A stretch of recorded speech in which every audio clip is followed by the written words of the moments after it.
맛있는 미술, 재미있는 미술, 보이는 미술, 삶의 미술 한 스푼 넣어가세요. 아트팟 9회 금주 아트팟이 만나러 나갑니다에서는 안평대군의 비밀정원을 기획한 류병학 독립 큐레이터를 만났습니다. 국립현대미술관의 리처드 해밀턴 연속적 강박, 송은아트 큐브에서 전시 중인 이주원 그들은 무엇을 남겼나. 이번 주 인사이드 아트마켓에서는 K옥션 손희천 경매사가 사상 최고가로 낙찰된 레오나르도 다빈치의 살바토르 문디에 대해 이야기해 주시고요. 마지막 영상으로 문화비축기지에서 지난 주말 펼쳐진 퍼포먼스 티끌 하나의 우주 쇼쇼쇼를 담았습니다. 아트팟 9회 시작합니다. 오늘은 두 분께 질문으로 시작해 보려고 해요. 네. 가장 기억에 남는 책이나 영화의 제목이 있으면 어떤 게 있을까요? 있죠. 예전에 짜장면 500원 하던 시절에 보물섬이라는 만화 잡지가 있었어요. 알죠? 유경재단 그렇죠. 거기에 연재되던 나의 라임 오렌지 나무라는 그런 만화가 있어요. 이희재 작가. 너무 척척 박사님이시죠. 그런데 저는 그 전에 항상 권선징악 그런 동화책만 읽다가 갑자기 모두가 착하고 다 그럴 법한 사람인데 다들 슬프고 괴롭고 막 때리고 막 저는 그때 너무 충격을 받았어요. 동심이 파괴가 된 거죠. 네, 세상이 이렇구나. 실제 세상은 이렇구나. 되게 충격적이었어요. 상윤 소장은요? 저는 움베르토 에코의 장미의 이름이었던 것 같아요. 그 책을 보고 나서 뭔 말하는지 하나도 모르겠다. 보통 이제 책을 집어 던져야 되는데 언제 봤는데요? 중학교 1학년. 그래서 그 책을 이해하기 위해서 다른 책들을 사기 시작하고 다시 읽고 뭐가 이해가 또 되고 그렇게 하면서 한 100번 넘게 읽고 100권 넘는 책을 샀는데 어떻게 보면 지금 제가 이렇게 공부를 하거나 하는 기반이 되게 지금의 김상윤이 있게 한? 어떤 선생님 같은 책이에요, 저한테. 네. 그럼 미술 전시는 어때요? 저는 크리스티안 볼탕스키의 겨울여행이라는 전시가 있었거든요. 겨울여행? 네. 국립현대미술관에서 했었는데 그게 저의 논문의 어떤 바탕도 되고 많이 좋았던 전시예요. 상윤 소장은? 저는 미술 전시로는 기억에 제일 남는 건 여가의새 발견전. 직접 기억했던. 네, 그러니까 저는 제가 미술이라는 영역에 대해서 그냥 관심이 있는 개인이었던 게 또 행위자로서, 그 기획자로서 처음으로 결과물을 만들어낸 전시기도 하고요. 그런 경우가 있어요. 작가 이름은 기억이 나는데 전시 제목 자체가 이렇게 책임처럼 딱 기억나지 않는 경우들이 좀 있어요. 근데 전시 기획자들한테는 거의 신화처럼 여겨지는 그런 전시가 있습니다. 하랄트 제만. 네. 그 태도가 형식이 될 때라는 전시죠. 그러니까 1969년 전시인데 이 전시가 이렇게 표현하면 될 것 같아요. 이전까지 전시들이 작가를 보여주고 그 작가의 의도대로 전시가 진행됐다면 최초로 작가가 아니라 기획자의 의도대로 작가들이 배치된 전시. 네, 그렇게 말할 수 있을 것 같아요. 오늘 공교롭게도 소개해드릴 전시들이 다 전시 타이틀이 있어요. 그러네요. 안평대군의 비밀정원, 연속적 강박, 그리고 그들은 무엇을 남겼나? 티끌 하나의 우주 쇼쇼쇼. 이번 주 주제는 그러면 제목인가요? 네, 이번 주 주제를 이제 전시 타이틀이라고 잡아봤어요. 아무튼 이 전시 제목 자체는 미술 애호가들이거나 아니면 우리 아트팟도 그렇죠. 전시 제목이 호기심을 불러일으키면 우리가 찾아가 보게 되잖아요. 네. 그래서 진짜 그 전시가 어땠는지, 그 호기심을 넘어 만족스러웠는지를 지금서부터 전시 영상을 보면서 함께 확인해 보죠.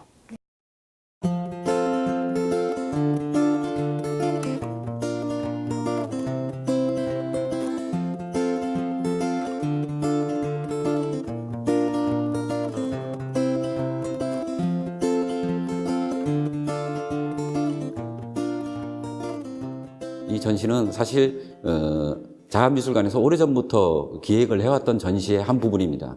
2012년 첫 그 전시를 했을 때 안평대군과 몽유도원도에 관련된 전시를 기획했었고요. 그래서 그거를 이제 매년마다 하다가 작년 겨울에 이제 올해 할 전시 준비를 안평대군의 이제 비해당 48형이라는 개념으로 이제 전시 준비를 하고 계셨더라고요.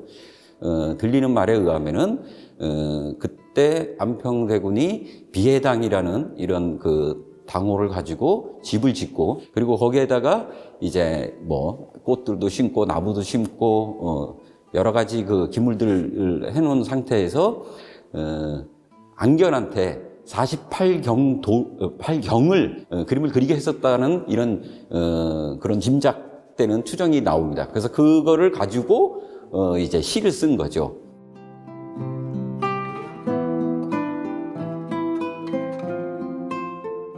사실 뭐 저 역시 뭐 비해당 48형이라는 걸 처음 알았었지만 대다수 작가들이 비해당 48형을 알고 작업한 경우는 없었던 거로 이제 제가 이제 알고 있거든요. 그래서 그렇다면은 이거를 이제 현대적 해석으로 좀 해보자라는 생각에서 그 이제 작가들 리서치를 하게 됐어요. 그 자아미술관 학예팀들하고 저하고. 그래서 일단 들어오면은 좀 특이한 어떤 전시 형태를 만들어 보는 게 저의 이제 구상이었습니다.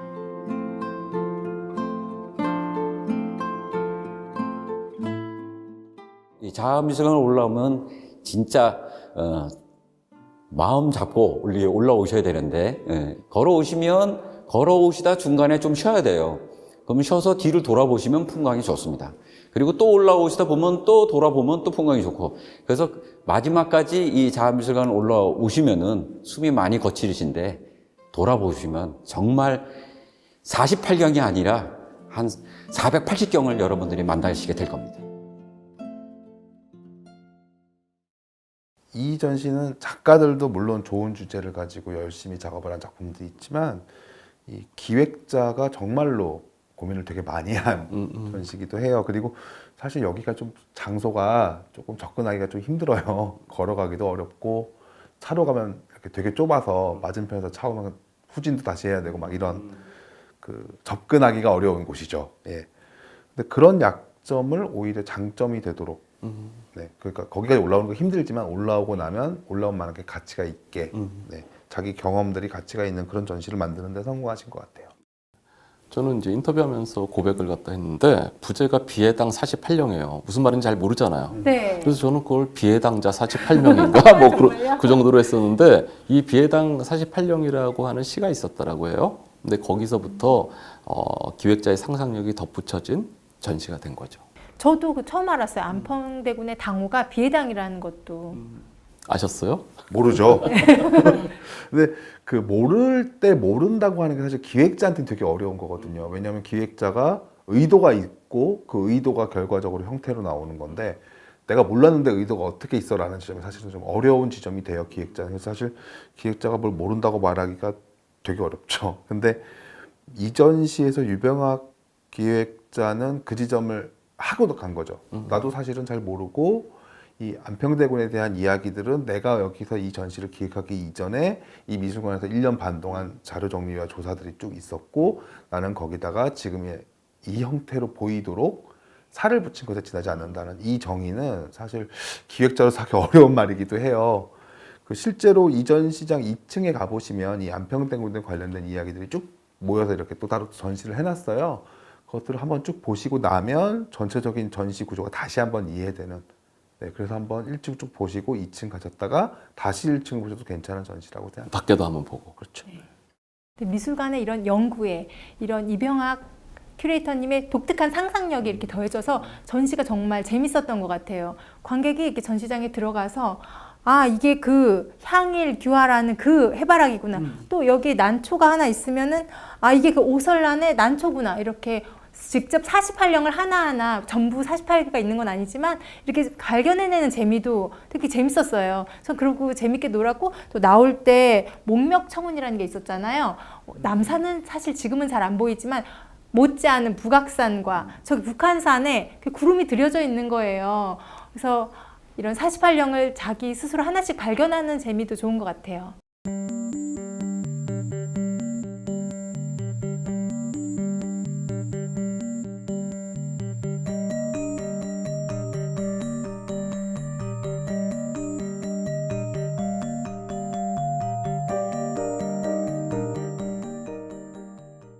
이번 그 리처드 해밀턴 연속적 강박이라는 전시는 사실 리처드 해밀턴이라는 한 작가의 궤적을 이렇게 보여주는 데 있어서는 조금 특이한 전시라고 말할 수 있을 것 같습니다. 보통 회고전이라고 한다면 어떤 연대기적이거나 서사적인 형식을 띠고 그렇게 구성이 되는데요. 이번 전시는 리처드 해밀턴이 천착했던 한 가지 특정 주제나 소재를 반복적으로 거의 강박에 가깝게 이렇게 시리즈로 여러 연도에 걸쳐서 제작한 작품들을 저희가 특별히 선별해서 5개의 섹션으로 구성을 했거든요. 그런 점에서 봤을 때 특정 작품군 혹은 연작 시리즈를 조명한다는 점에서 좀 특이한 점이라고 말할 수 있고요. 이런 것은 한 작가를 전체적으로 살펴본다기보다는 어떤 클로즈업 한다는 그런 방식을 취했다고 말할 수 있을 것 같습니다.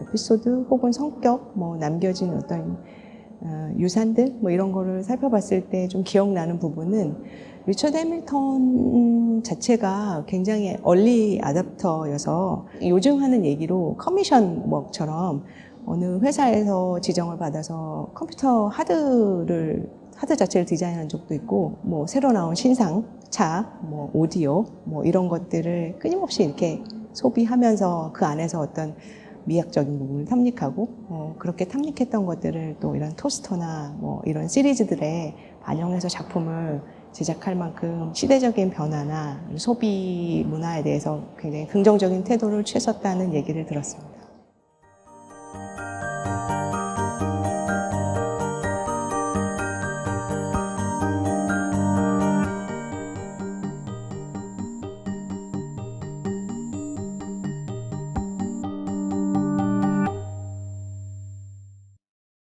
리차드 해밀턴의 연속적 강박이라는 전시를 보면서 작가가 좀 깔끔쟁이 아닌가 이런 생각을 했어요. 왜 미술사 책에서 한 번쯤 다 보셨을 텐데요. 도대체 무엇이 오늘날의 가정을 이토록 색다르고 매력있게 만드는가? 이 작품 아시죠? 이 작품은 모르기가 좀 힘들죠.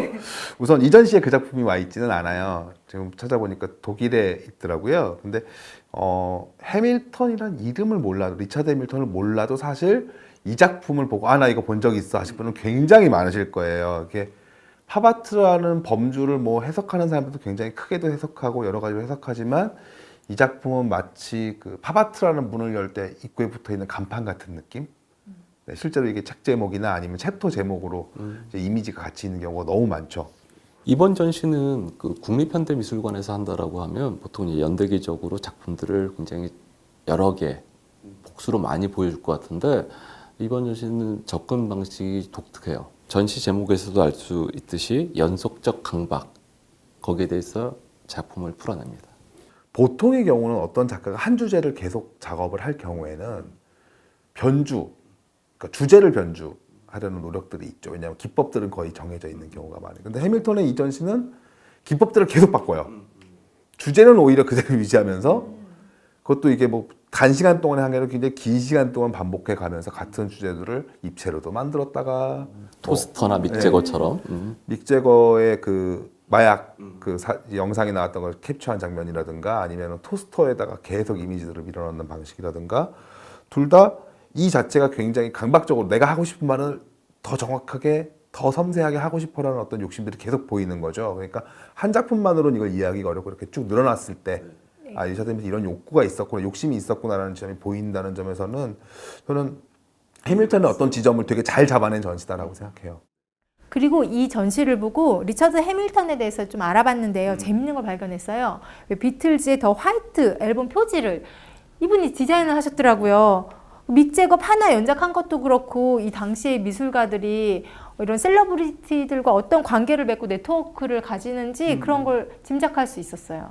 지금보다 미술가들이 훨씬 더 대중문화에도 가까웠고 예술에도 가까웠던 시기죠. 잡지의 표지 디자인 같은 것도 굉장히 작가들이 많이 했었고 리처드 해밀턴이라고 하면 여러 가지도 잘 알려져 있고 팝아트의 어떤 선구주자 또는 최초의 팝아티스트로도 알려져 있지만 저는 이 사람을 마르셜 듀샹의 최초 회고전의 기획자, 그러니까 듀샹이 죽고 3년 뒤에 초대형 회고전을 이 사람이 열었죠. 그리고 듀샹의 유명한 작품이죠. 샘이나 아니면 그 듀샹의 최고 대작이라고 하는 큰 유리의 복제품을 만들어서 실제 전 세계 미술관에 보내고 그걸 관리한 사람도 해밀턴이에요. 되게 다재다능하시네요. 네.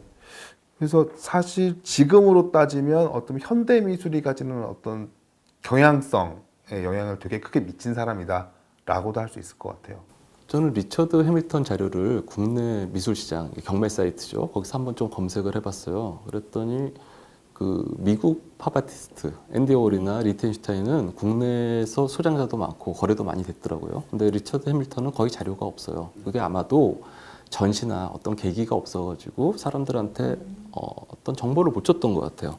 이번 전시를 계기로 팝아트의 많은 작가들에 대한 많은 관심이 촉발될 것 같고요. 그리고 작품들이 국내 애호가들한테 새로운 조명을 받았으면 합니다. 이번에 소개해드릴 이주원 작가의 전시 타이틀이 이거예요. 그들이 무엇을 남겼나. 이 전시는 시청자분들의 이해를 위해서 우리가 사전에 좀 이야기를 몇 가지 짚고 넘어가야 될 것 같아요. 재작년부터였죠. 그 가짜 뉴스라는 게 이제 다뤄지기 시작하고 특히 이제 우리나라보다는 먼저 프랑스 같은 유럽, 그 다음에 이제 미국 이게 선거나 어떤 정치적 이슈에 맞춰가지고 이런 가짜 뉴스들이 돌면서 이제 한국에서도 이슈가 많이 됐었죠. 보이스피싱, 스미싱에 이어서 가짜 뉴스까지 정말 누구도 믿기 힘든 그런 시절이 됐는데요. 보이스피싱은 그래도 되게 주의를 기울이면 이렇게 알 수도 있어요. 이게 내 돈을 원하는가 아닌가. 그런데 가짜 뉴스는 정말 알기가 힘들어요. 딱 포맷도 뉴스랑 똑같이 해놓고 맞아요. SNS로 딱 받아보면은 이거를 진짜 믿어야 될지 안 믿어야 될지 그 출처도 되게 헷갈리고요. 이주원 작가도 이런 현실에서 착안을 한 것 같아요. 이 전시를 총체적으로 말하자면 이제 모큐멘터리, 그게 무슨 뜻이에요, 모큐멘터리가? 목업이라고 하잖아요. 우리가 그 가짜로 만든 물건이죠. 거기다 다큐멘터리 갖다 붙인 거예요. 그러니까 가짜 다큐멘터리인 거죠. 페이크 다큐멘터리. 개념적으로는 이런 겁니다. 다큐멘터리의 형식은 다 가져와요. 그런데 주제나 원래 소재 자체가 가짜야. 근데 가짜인 원래의 관념을 놓고 이거를 진짜의 형식으로 풀면 사람들이 속게 되죠. 네. 정말 그게 있었던 일인 것처럼 생각하게 되고 그런 혼란을 유도하기 위해서 만들어진 형식이라고 할 수 있겠습니다. 실제로 전시장에 관객들이 왔을 때 이건 전시니까 가짜일 거라고 생각을 하는데 다큐멘터리 영상을 보면 보고 난 다음에 작가한테 와서 물어본대요. 이게 실제로 있는 거 아니냐고. 그 정도로 이제 사람들이 이 모큐멘터리를 통해서 속는 거죠. 작가는 그럼 왜 이런 거짓말을 진지한 거짓말 작업을 하는 걸까요? 재밌으니까 아니면 재밌다 그러더라고요. 거짓말의 짜릿함.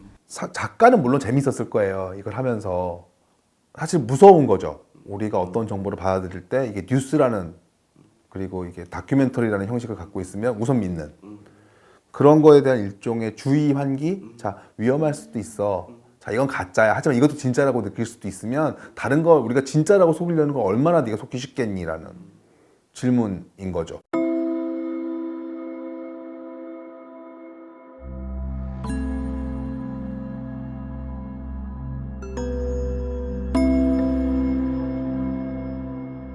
내일 나는 외계의 신들이 오실 때까지 지구를 온전히 보호하고 그렇기 때문에 인류의 평등과 환경보호, 전쟁 반대에 힘쓰고 있는 종교입니다.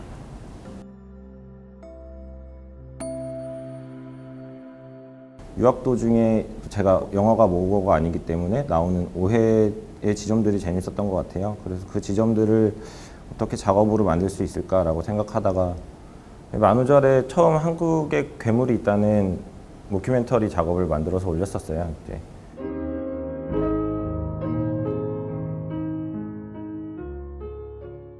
그것을 미국에 있는 영화 사이트, 또 유럽에 있는 영화 사이트들이 괴물 후속편이 나온다고 기사를 썼더라고요. 그래서 이것이 제 의도와는 다르게 또 재생산되는 것을 보고 흥미를 느껴서 작업을 시작하게 되었습니다.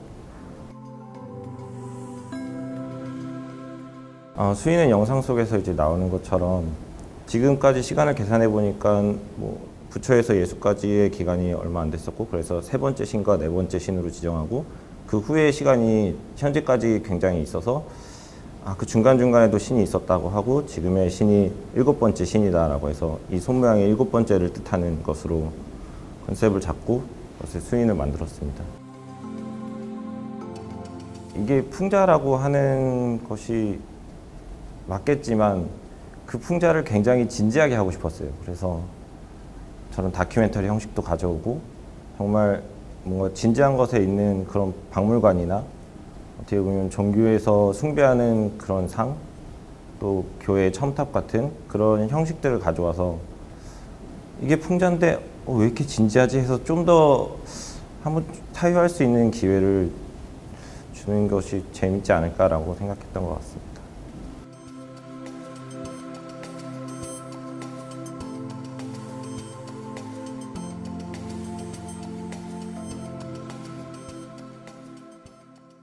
지난주 아트팟에서도 살짝 언급이 됐었는데요. 네, 경매사상 최고가 기록이 경신되었다고 하죠. 바로 레오나르도 다빈치의 살바토르 문디인데요. 무려 4억 5천 30만 달러. 우리나라 돈으로 5천억 원. 대단하죠. 네. 이렇게 까칠한 말 이제 하실 때 된 것 같은데요. 저는 이 작품은 그 정도 가격 받을 수 있다고 생각해요. 왜냐하면 예상인데요. 우리가 보통 막 뭐 최고가가 경신됐네 막 이렇게 하는 작품들 다 19세기 말 20세기 작품 초 작품들이었어요. 거의 대부분이. 근데 이 작품은 15세기잖아요. 500년 전. 이게 우선 하나고 대부분 이때 작품들은 개인이 사고 팔 수 있는 위치에 있지 않아요. 다 박물관 들어가 있지. 그리고 두 번째로는 이 작품은 사실 히스토리가 있죠. 이게 다빈치 작품이 아니었다라고 이제 평론가들이나 아니면 연구자들의 연구를 했을 때 다빈치 거 아니에요라고 해서 굉장히 저평가되는 작품이 갑자기 죄송해요 맞네요 이렇게 된 거죠. 그러면서 가격이 진짜로 역대 최고의 비율로 뛰어올랐을 거라고 저는 생각하는데 그런 스토리가 또 있죠. 게다가 이 작품이 또 예수 그리스도예요. 다른 사람도 아니고 다빈치가 그린 기독교 성화가 물론 많지만 개인이 소장할 수 있는 예수의 정면 초성화는 진짜 이거 하나밖에 없을 것 같은데 저도 본 기억이 없거든요. 그런 상징성들을 더하면 네 저는 이렇게 될 수도 있다. 물론 이것도 이제 엄청난 마케팅적 노력이 있었다는 것도 분명하긴 합니다만 K옥션의 손희창 경매사가 좀 더 자세하게, 좀 더 깊이 있게 설명을 해주십니다.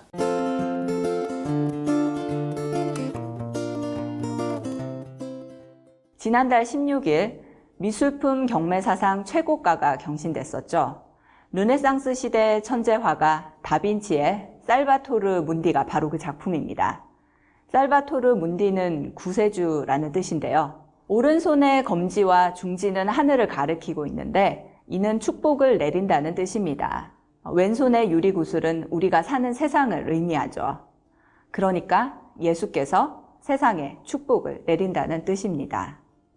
이 작품의 시작가는 1억 달러, 우리 돈으로 약 1,100억 원이었습니다. 5명의 응찰자가 45번이나 경합을 했는데요. 수수료를 포함한 이 작품의 낙찰가는 무려 4억 5천만 달러, 하나로 약 5천억 원입니다. 1958년 영국 소더비 경매에 출품되었을 때는 작자 미상으로 60달러에 낙찰되었는데요. 이후 2005년에는 약 1,000만 원에 낙찰되어 연구 및 복원 작업이 진행되었습니다. 그 결과 다빈치 작품이라는 확신을 가지고 2011년 영국 내셔널 갤러리에서 전시를 했고요. 상당수의 르네상스 미술사 전문가들이 진품이라는 데 힘을 실어줬다고 합니다. 경매를 진행하는 경매사 입장에서 보면 부럽기만 합니다. 올해 4월 저희 K옥션에서 수아 김한기의 작품이 65억 5천만 원에 낙찰된 것이 최고가 기록이기 때문입니다.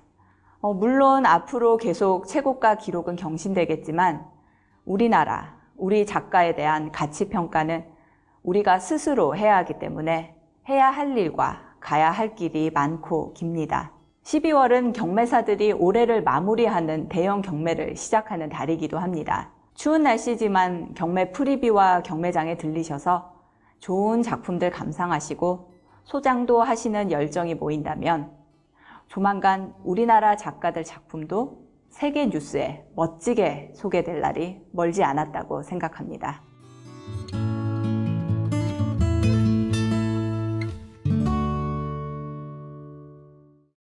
오늘 마지막 영상으로는 문화비축기지 지난 11월 25일 열렸던 퍼포먼스 티끌 하나의 우주 쇼쇼쇼를 준비했습니다. 이곳 탱크1에서 펼쳐진 이수경, 리그몽 작가의 퍼포먼스 함께 감상하실까요?